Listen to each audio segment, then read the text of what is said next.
Hello. Hang on. Oh, have I lost you again? Oh, I was kind of mumbling. Oh, that's okay then. That's fine. Carry on. Mumble away. We're not live, right? And it's the message for who cares. This is very true. So you're episode number 2. Oh, exciting. I know. I just did my first one yesterday and I was like, you know how when you get really nervous and you try to avoid something? I woke up in the morning, I was like, oh no, what did I commit to? What are you doing? Yes. But it was awesome. And like Yeah, seriously, moments that just felt so fucking good. So oh, I didn't great. have I'm any so of that. Oh, I'm sure. Was it? Did you enjoy actually? Like once you got to the end of it, it was like that was what I wanted to do. So Yeah, and like as soon as I realized what was causing the anxiety in me, it was like, oh hey, I have to have this intro and it has to be amazing. Just honestly, this whole concept of the messy middle is doing wonders for me because I was like, oh yeah, it's okay if it's messy. Like that's what we're doing. that's the point. Exactly. This speaks to my recovering perfectionist soul, so it's all good. Yeah. I had a conversation with a friend not so long ago, another fellow ADHD person, and we were talking about perfectionism because she is still very much a perfectionist and has to be reminded constantly. But she actually said to me, she said, Sarah, someone told me once that actually most perfectionists are probably achieving at about 110, 120% level. Whereas, so all we need to do really is about 80, 90%, and we're good. Everyone will be happy. We'll be perfect as far as everyone is concerned, instead of our version of perfection, which is way higher than everybody else's. So, have you tried to take that on? I do try. Yes, absolutely. I've got a lot better at just going, okay, done is better than perfect. Let's just get it out there, and I can figure it out afterwards. So, yeah. I have to be reminded on occasion though. So yeah, I did something similar. I took this job at a nonprofit. I was a data architect, and I knew going in that I had this like overwork, crazy ambition, sort of perfectionist side, et cetera, et cetera. So there was definitely the done is better than perfect, but trying to do that 85, 90% caused a lot of anxiety. Right? And so it was this really deep-seated belief and like not knowing how to gauge what was enough. And of course, I ended up still at some point doing too much. And my boss was like, hey, can you not step on other people's toes? Can you stop helping? I'm like, oh, shit. It's just like, it's this thing. I've always thought, if you want to do a job, if you want to do any job, do it properly. Which I'm not saying other people don't do it properly. It's just that right. I know I have much higher standards than everybody else. And I hear this so much from perfectionists. Yeah. Did you experience any anxiety trying to find where your 90% was? I still am not entirely 100% sure where my 90%. Look, see, I'm trying to be 100% sure about imperfection. I cannot help it, clearly. That's so awesome.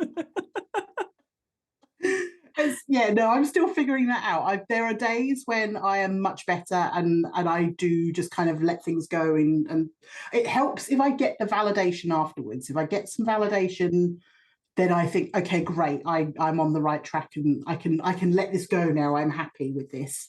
Yeah. But if I get that, if I don't, exactly, yeah. But if I don't get that, then the imposter syndrome kicks in. Oh, I don't know what I'm doing, and I need to tweak and make it better. And I mean, when I first started running my business, it was all very much a under promise, over deliver mindset is what I had.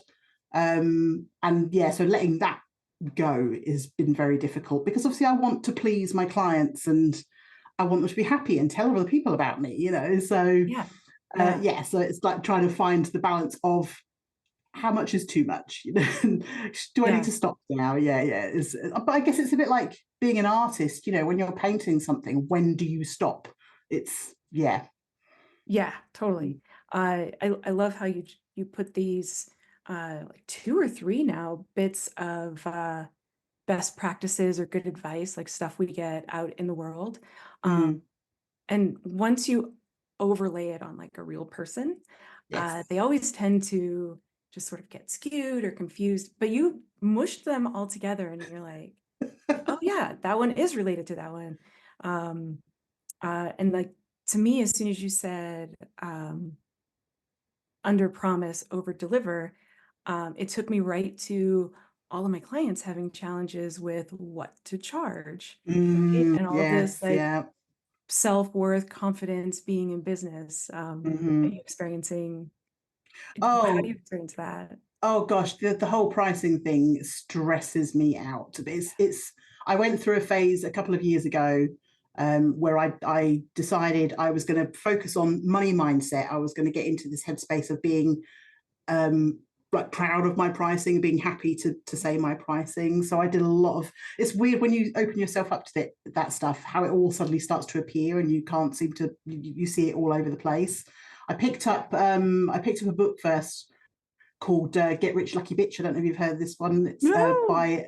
It's by a woman called Denise Duffield Thomas. She's an Australian woman, and she talks a lot about money mindset and like there's a little bit of like woo woo manifestation-y stuff to it, but with the underlying, you know, if you firmly believe these things, then you will go and get them.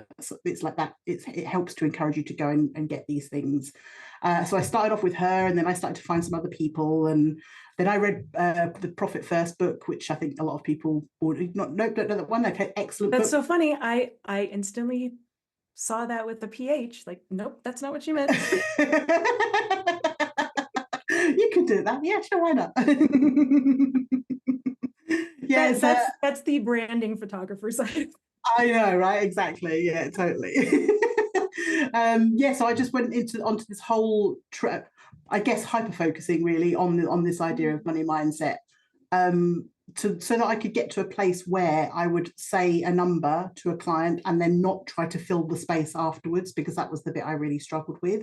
So yeah, I mean, I've gone through lots of processes since then. I'm in a membership now specifically for copywriters, because obviously that's one of the things I do. And there was a whole bit about figuring out your pricing. And once I got my head into the space of, I need this amount, this is what I need to bring in every month, this is my expenses that I need to be covering. Yes, I've got to do tax and all of that, all the boring stuff that, you know, nobody with ADHD likes to deal with, but you know, we do it anyway.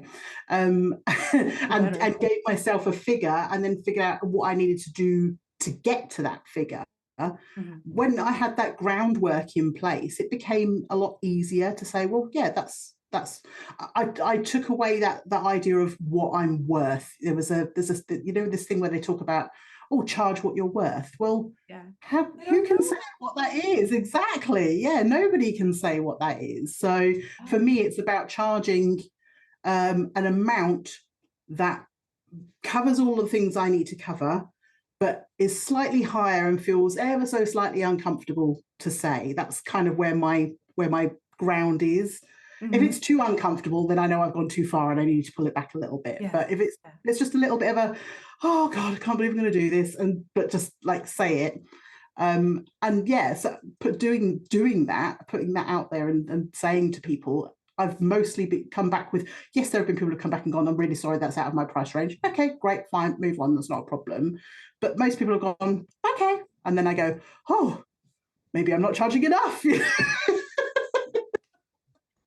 Can you, I'm going to do a little bit of my IFS magic. I'm an internal family systems coach. So that moment that you basically told this reaction that people have to, well, yes, great, I'll pay you that. If you check inside your body, like, and put yourself right in that moment, what does it feel like? What comes up for you? Going, oh, they said yes. that I feel worth it. I actually feel the value in myself then. And there's probably a little bit of relief as well, I think.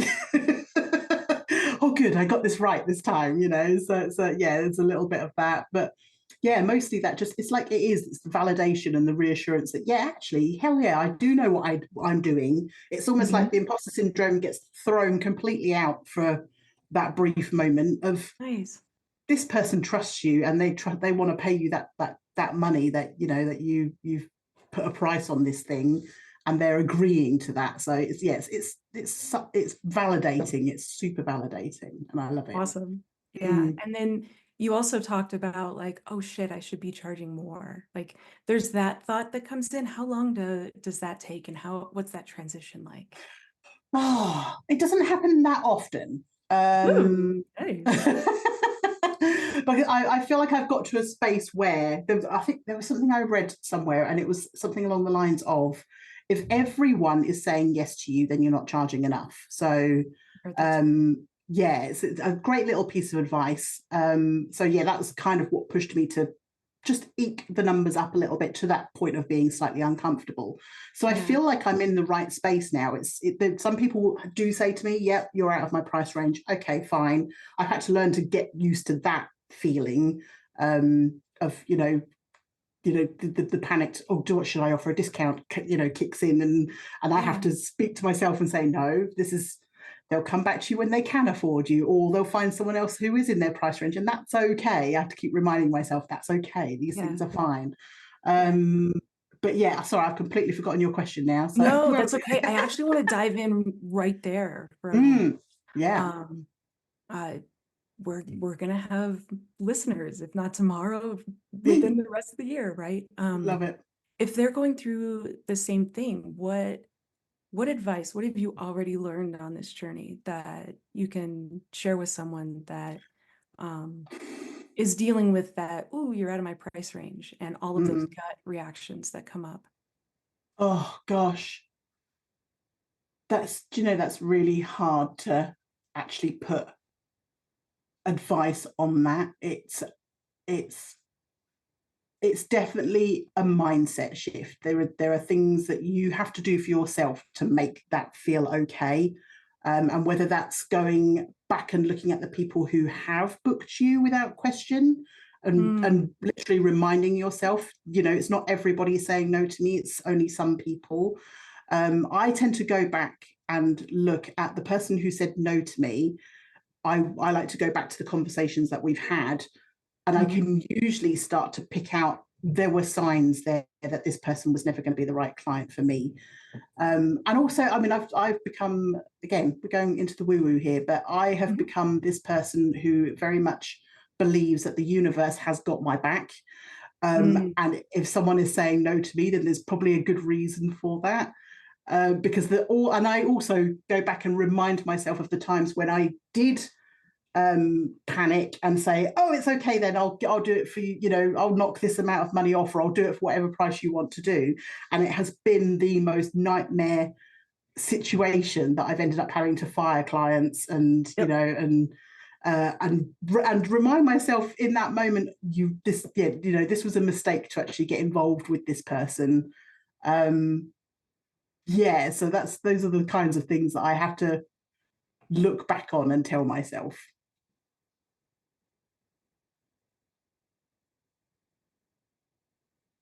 Oh, I don't hear you. The sound has gone for some reason. Oh, Can't hear me. Oh, there you go. You're back. Sorry, you were saying a whole bunch of stuff, and I saw your hands go up, and I could hear none of it. So. Yeah. I was trying to like imitate, like, oh, your camera froze. All that. So did yours. It was fine. Mime. I have no idea if you've got all of that then, because yours froze too, and I just carried on talking, so I've got no idea. Yeah. I believe I heard all of it, maybe like good now, but yeah, I excellent. I think what's really key in what you were saying is that you believe the universe has your back. And for me, it took a lot to get to that point, and I still don't always believe that, right? And so this absolutely, yeah. There are days, you know, when I think don't think it's got my back at all. I think it's out to get me, is what I think. Right? You know, Yeah. it depends on what's going on in your world, how you're feeling as well. I always think like my own mental health at the time has a really big impact, whether I've slept properly, which is a really big thing. I've realized how much of an impact that has on me, is like how I sleep has on my productivity, on my mental health, how I'm feeling in my business that day. You know, if I get a complaint on a day where I've not slept very well, it's like the world has come to an end. You know, there's like tears and things being thrown around, and so yeah, that all has you know, it's the highs and lows of running your own business and having this entrepreneur lifestyle. You know, it's not easy. It's the stuff that we don't, that behind the scenes that people don't often talk about, and I love talking about it. I'm quite happy to talk about it. So yeah. When was the last time you had a regular job? Oh gosh, I mean, okay, so in my previous life I was a paramedic. I don't know whether people would class that as a regular job because of True. because of the kind of work it is, because it's shift work as well. I was obviously doing like night shifts and weekends for 20 years, so yeah, that has an impact.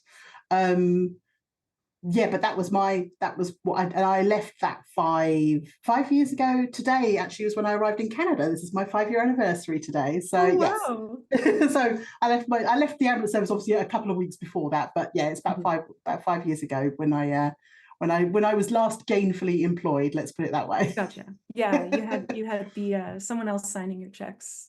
Yes. Yeah. The one which is a person totally different thing. I mean, that was the one good thing about it actually, was was the fact that I didn't have to worry about where the next payment was coming from, because I knew it was there. So yeah, so true. Yeah. Mhm. Okay, so this is a really good place to transition into what our plan was. So what I wrote down was that you were very recently diagnosed with ADHD, I think October 2022. That's correct. Yeah. Yeah, so less than a year and a half ago. Yeah.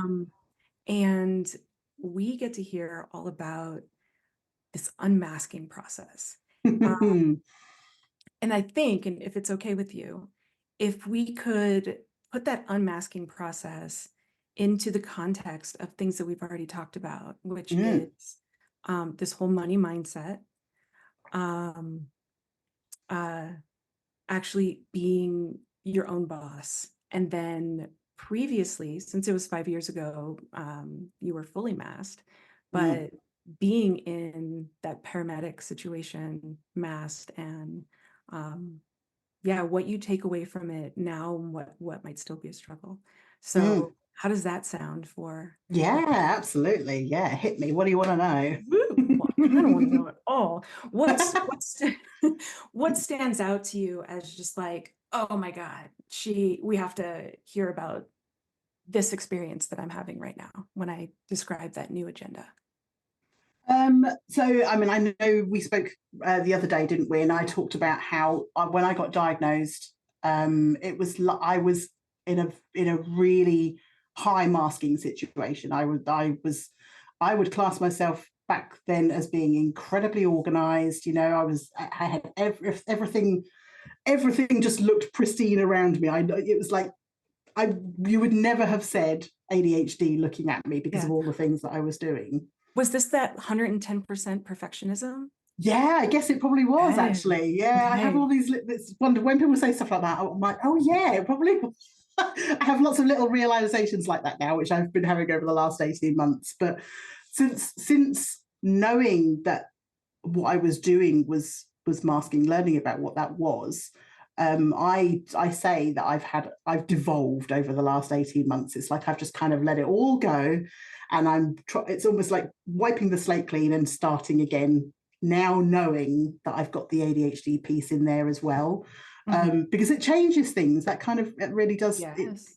It really sort of, you start to realize, oh, this isn't just because I was a useless human being who didn't know how to be an adult and do, you know, all the things that everybody else seems to manage quite well around me. So this is something out of my control.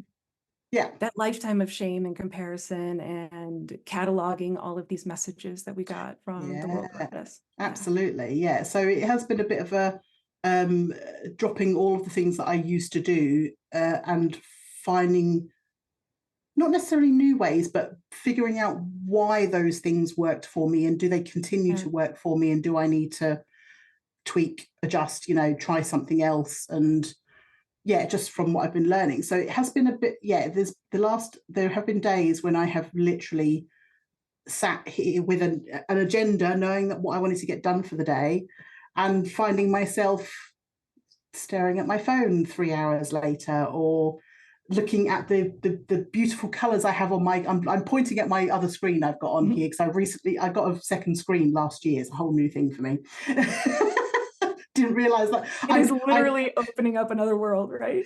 Totally. I fought against it, because when I first started working in the ambulance service, we had 4 screens around us, and it was just like the trauma of putting myself back in that situation. I don't know, but I completely avoided having a second screen for so long, because I didn't want to be back in that.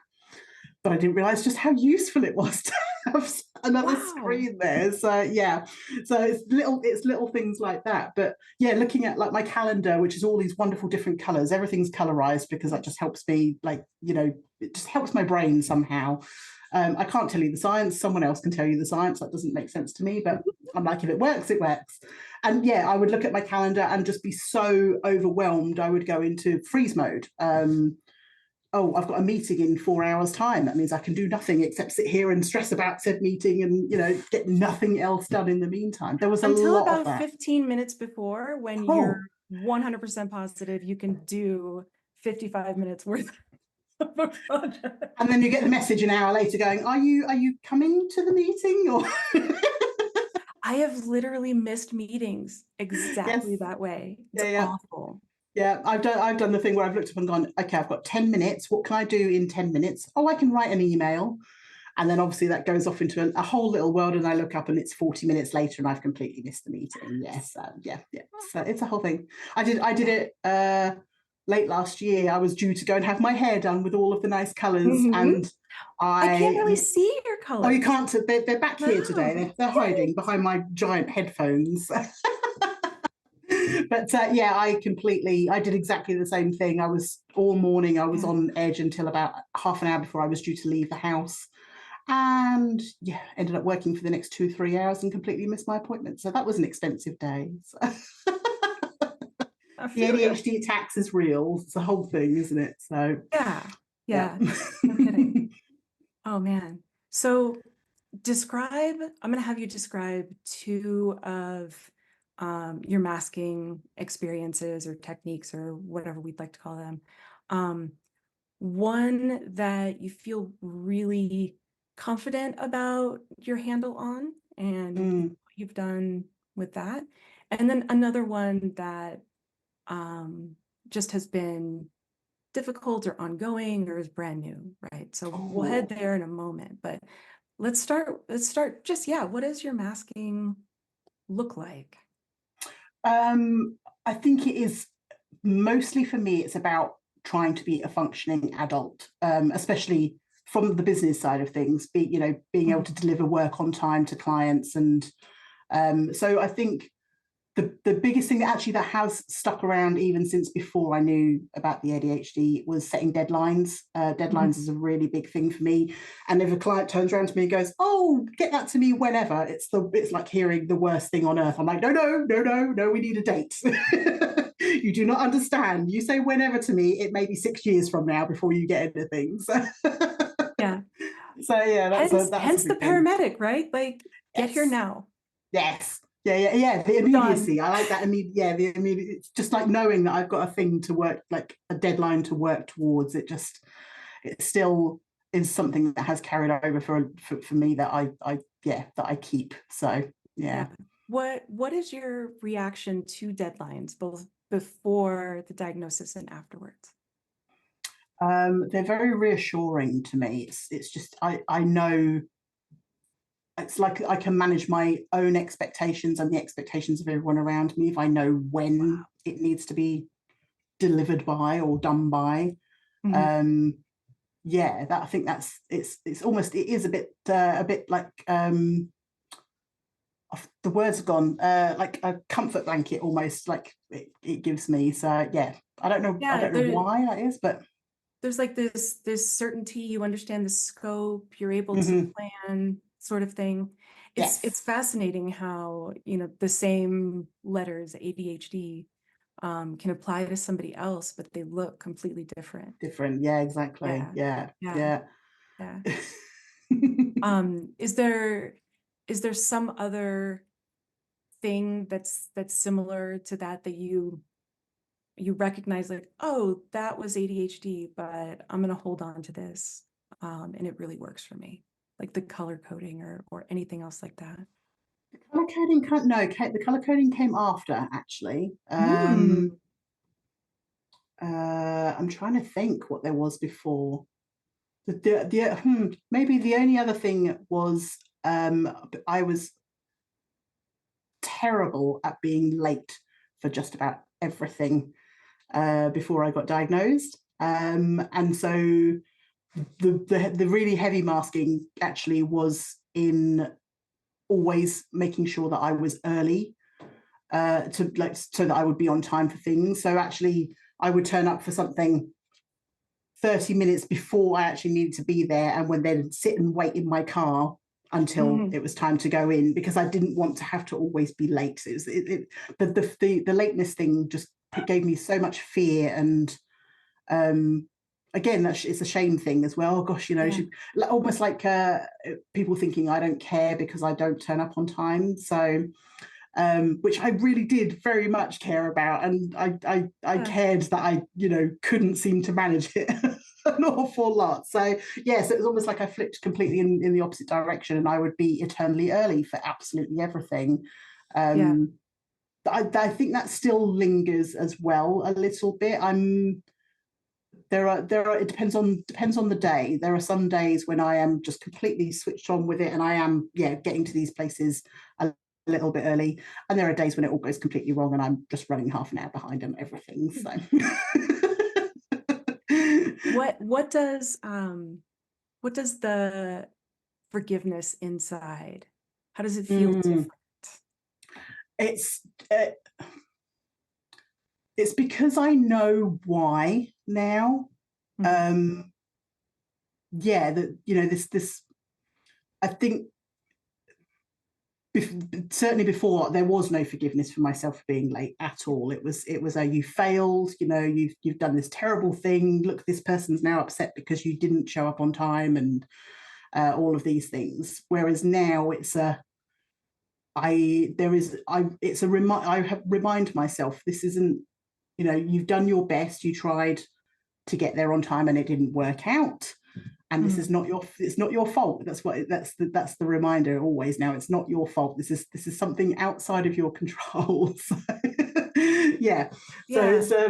but it's knowing that piece, and being able to forgive myself for that is makes a really big difference. It's not something I could ever understand or do before, because I didn't realize it was something, because of something going on in here, that I couldn't get it right. So yeah, and I kind of sort of throw that, like, there's a line, and I'll show my age now, but Sex and the City, Carrie Bradshaw, she says, always 5 minutes late, that's the charm in me, so I just kind of throw the cheekiness in there, and most people are like, yes, fine, come on in, So,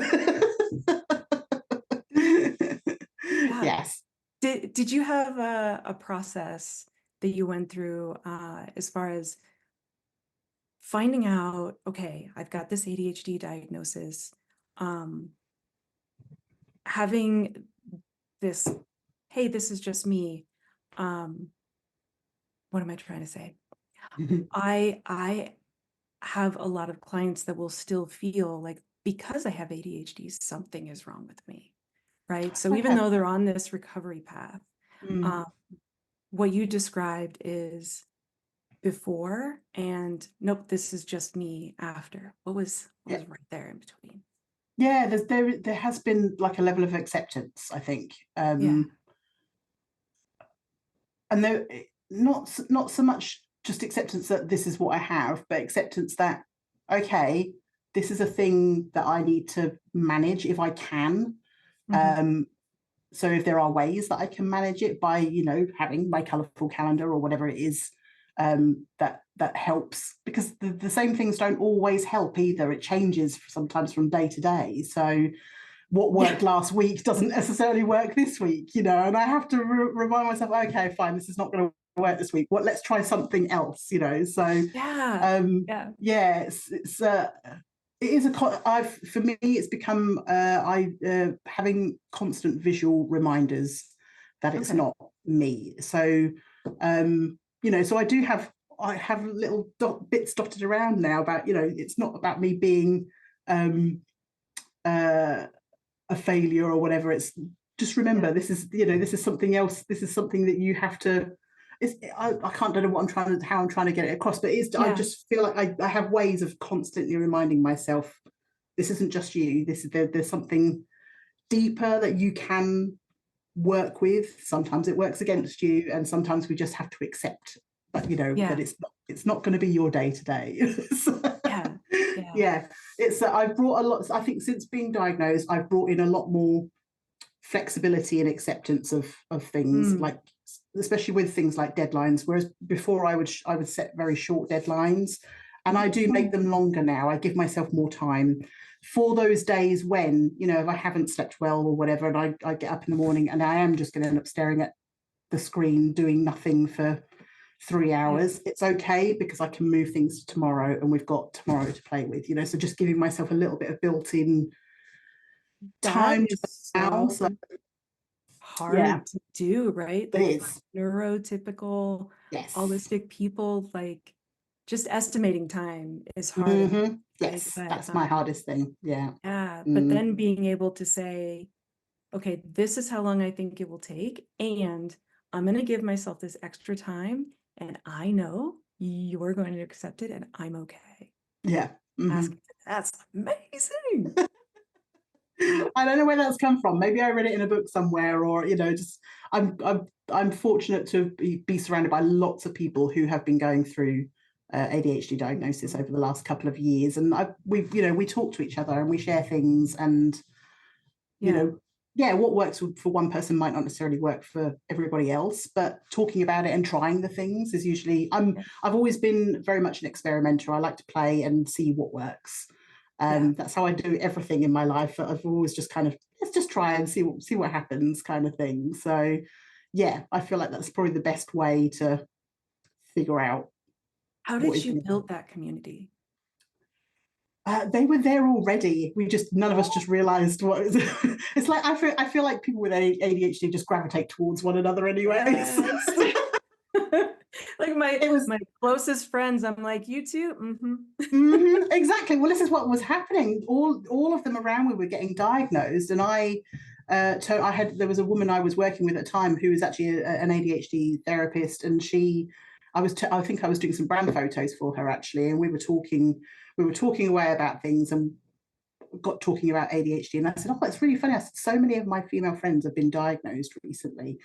What does that say about me? And she just gave me this raised eyebrow look and went, and I was like, are you trying to tell me something? She's like, you might want to do some reading and some exploring. So, what was that like? Oh, it was like, it was, oh, I don't know, what was that like? Surprising. I was like, because I was so heavily masking, I didn't see myself the same as the people around me who were being diagnosed. I was like, one of my friends got diagnosed. I was like, oh, of course you've got ADHD. What else could it possibly be? Because she's so skittish and got so many different things. You know, she runs like 5 or 6 different businesses. She's a professional mermaid. She does all of these wonderful things. So, you know, she's just like the epitome of ADHD, basically, in a figure. That is, you know, and I wasn't like that. I was like this person who'd been 20 years in a job with the ambulance service, and was at the time doing an English degree off my own back because I wanted to, and was sticking at it, which I don't normally stick at things. That was a sign of the ADHD when I was younger. Just the amount of things I started and never finished is unbelievable. But so many unfinished courses and things laying behind me, you know. So the shame, I know. Yeah, exactly. So there was surprise. It was like, oh, that's me too. Is that what you're saying? So yeah, it started off the exploration for me. I started to read about it and do some of the little tests and and these kinds of things, and actually started to realize, actually a lot of it was thinking back to my childhood, and just seeing myself reflected in a lot of these lists and things that I was like, oh, well, I did that. Yeah. And I could think of examples for just about everything that was on the list. And it really got me realizing, I've been covering this up for quite a long time unintentionally. So. Yeah. And you mentioned, I mean, obviously this unmasking and, what does masking do for you and against you is a really important topic, right? It brought us together. What comes up as just I say that masking is really an important topic for you? Yeah, I mean, I feel like I got to 42 years old before I realized there was something not right. Yeah. So, and like I say, I did things like had a 20-year career in the ambulance service, and moved countries and got married and bought the house with my husband and all of those things, and felt like I was this fully functioning human being, but it was hard and it was tiring, and I didn't understand why it was so tiring.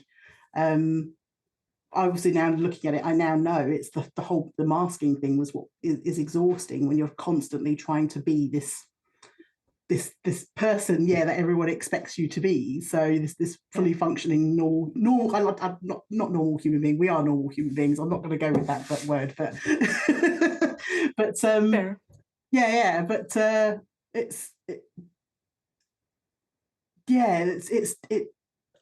When I think back on it, it is, I feel, because I'm not, how do I word it? Because I'm not just trying to be this thing now. I'm the things I have in place are now to help just to help me function in a way that feels good to me. It feels like definitely a lot of the tiredness has reduced. I don't find myself mentally drained and exhausted by the end of the day, because I'm not trying to do all of the things all of the time for everybody around me, if that makes sense. I feel like I've gone slightly off track there, but I don't know if that makes sense. No, it does make sense. So like in this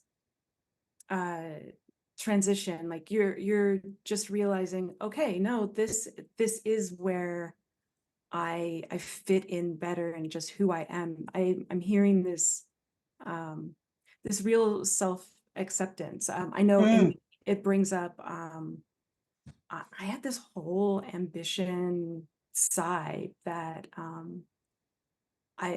it was super vague, but I still had to grapple with not striving towards this or this or this or that, right? And feeling safe, secure, good about it. And that feels like, from what you're saying, a really dare I say smooth, but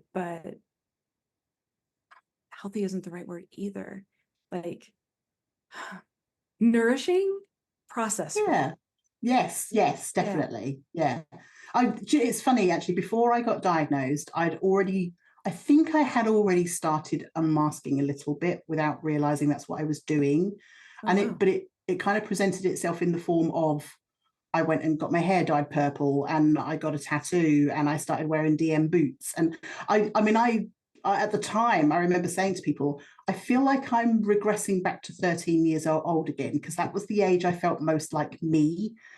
And so I was doing that all outwardly with the way that I dressed and the thing, just the way that I was behaving. I think it was, and then as I sort of thought about it, around the age of sort of early teens was probably when I was most accepting of the fact that I was different from most other people.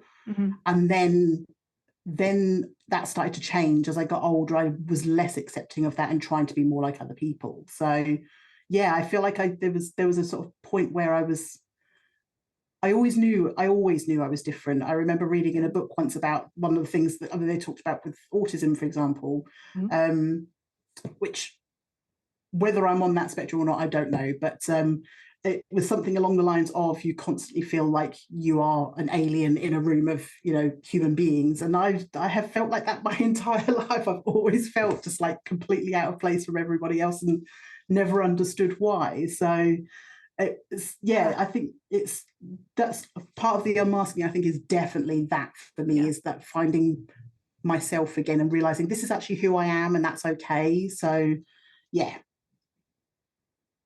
When we first spoke, you said, you know, there's this piece that nobody's talking about. And to me, that fits into what nobody's talking about, right? That there's this element of going back to yourself or being playful or something like that. Yes. Yeah, totally. What was going on in your life that made that even an option for you? I was in a really unhappy place, actually. It was in my last few years in the ambulance service. I was done with being a paramedic. I was so done at that point. For years you were done? Ouch. Oh, like 4 or 5 years. Yeah. I stayed in for about 4 years beyond knowing that I was done with it, because I didn't know what else to do. I was in this position of knowing I didn't want to be that anymore, but I didn't know what I wanted to be or do. So I think that kind of almost gave me a little bit of a permission slip to start maybe looking at what I wanted to, or who I wanted to be. Yeah, and it was just like really small discovery. So that was actually around about the point that I started writing again, ironically as well. I'd stopped writing for many years, and had found photography instead as a creative outlet. So yeah, this is really interesting. I hadn't even considered this before. This is like revelations as I'm talking to you. Yeah, that was around the time I started writing again, around the time I signed up to do a bachelor's with like my creative writing degree that I decided to do. Nice.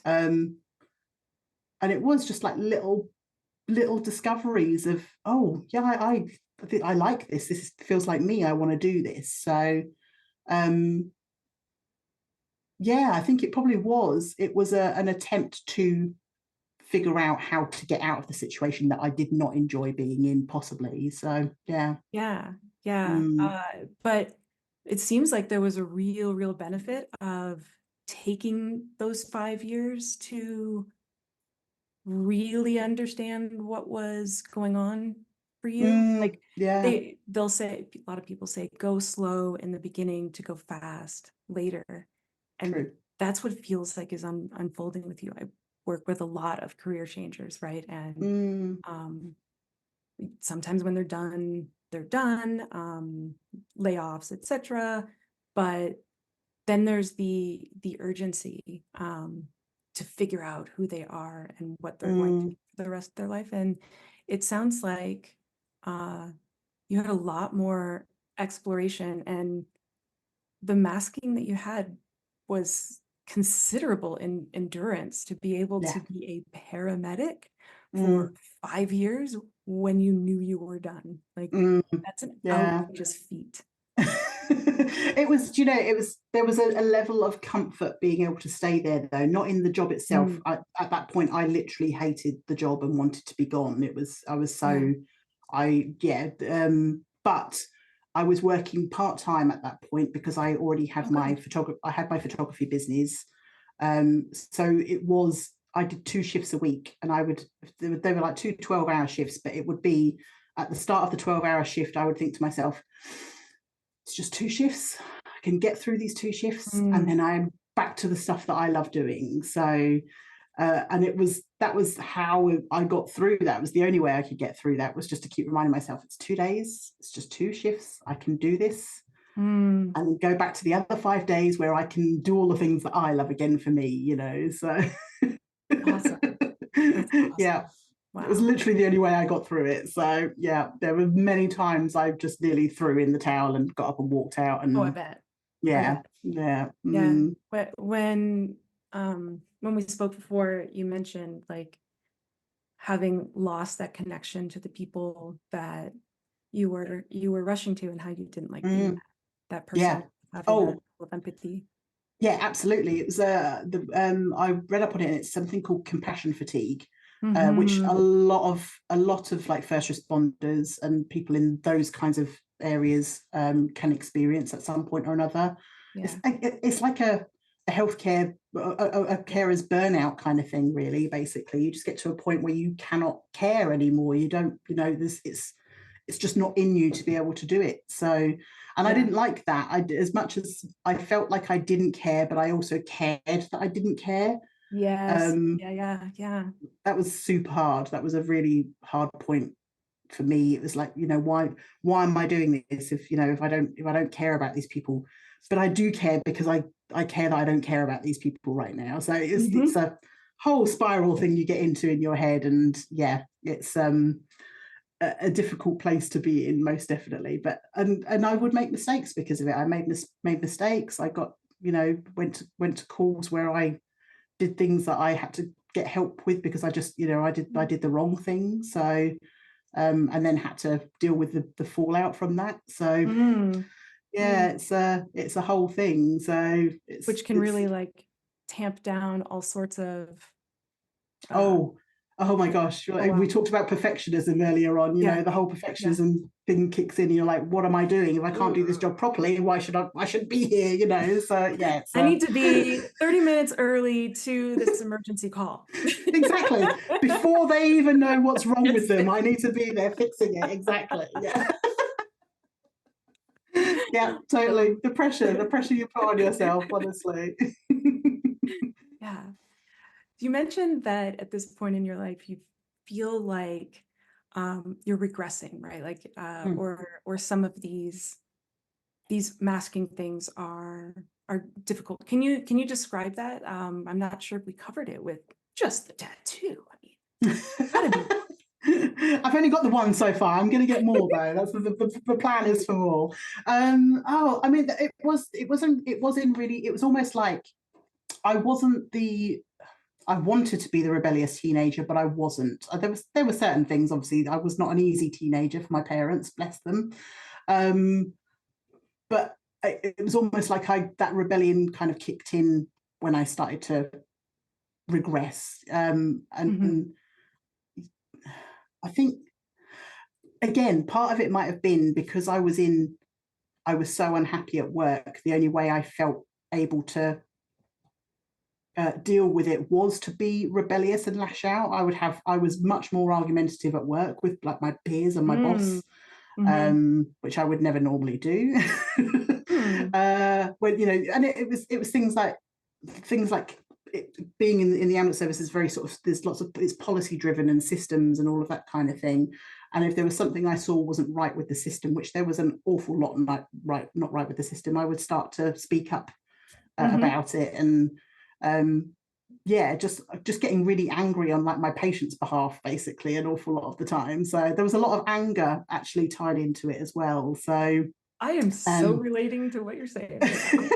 Just the whole and actually I've noticed that more since I got diagnosed as well. Like my sort of like social activism has really come out a lot more now, and especially with the way the world is at the moment, I'm just so constantly angry at the world, and which is hard because you still have to try and do your day-to-day thing. You still have to try and run your business and your home and all of those kinds of things while there's all this stuff. Exactly, knowing full well that halfway across the world there are other people who are really struggling, and those sorts of things have really crept in, I think, over the last few years. I'm a lot more outspoken about those things now, and I mean, it's weird, like, since it was a little bit before I got diagnosed, but in the sort of years just before I was coming into being diagnosed was I really started to dig into like feminism.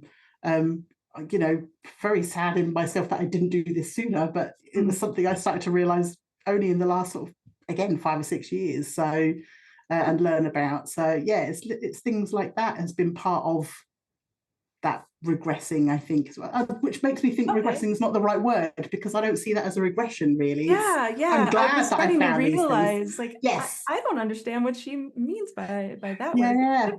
It doesn't feel quite right there. I think it's but just kind of, it feels very much like stepping into who the person I would have been 20 plus years ago if I had known maybe about the ADHD sooner. I don't know, but yeah. Yeah. What might be the right word? And then we'll close on that because someone snuck into my calendar. What might be the right word? I don't know. There's a words person that upsets me that I don't know.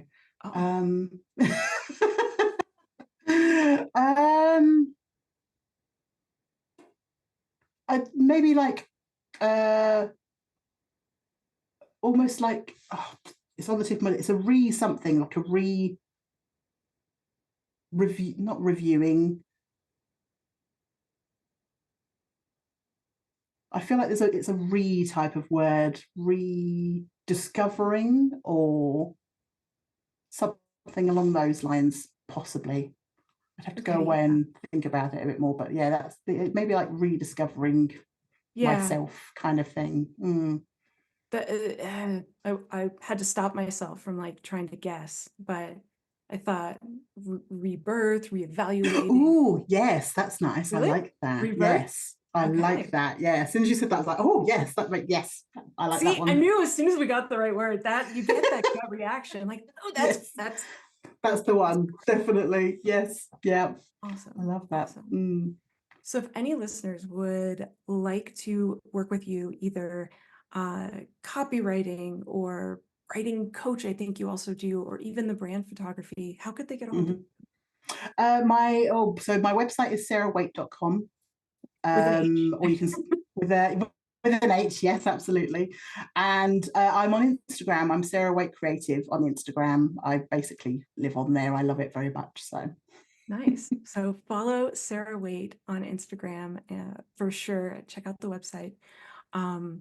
Anything else that is just calling you to share?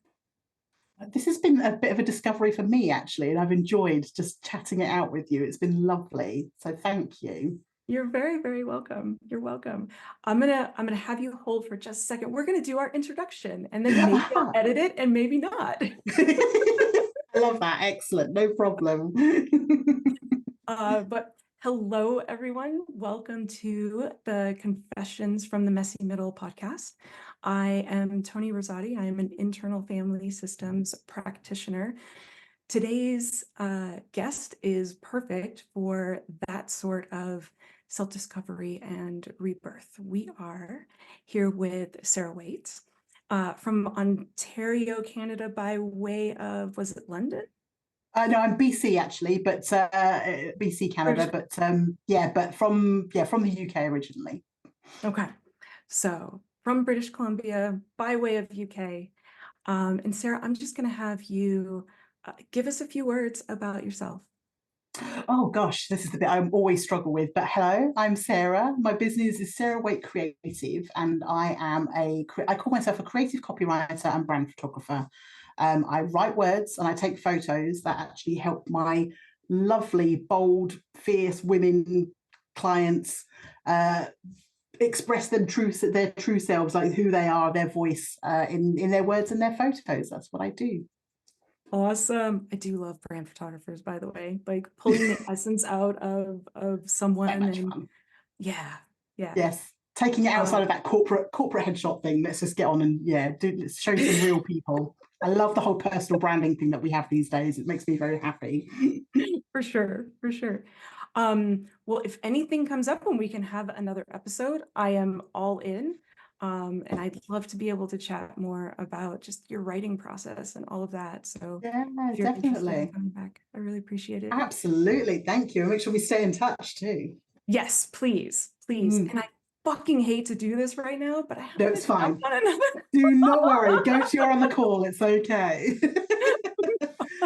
Take care.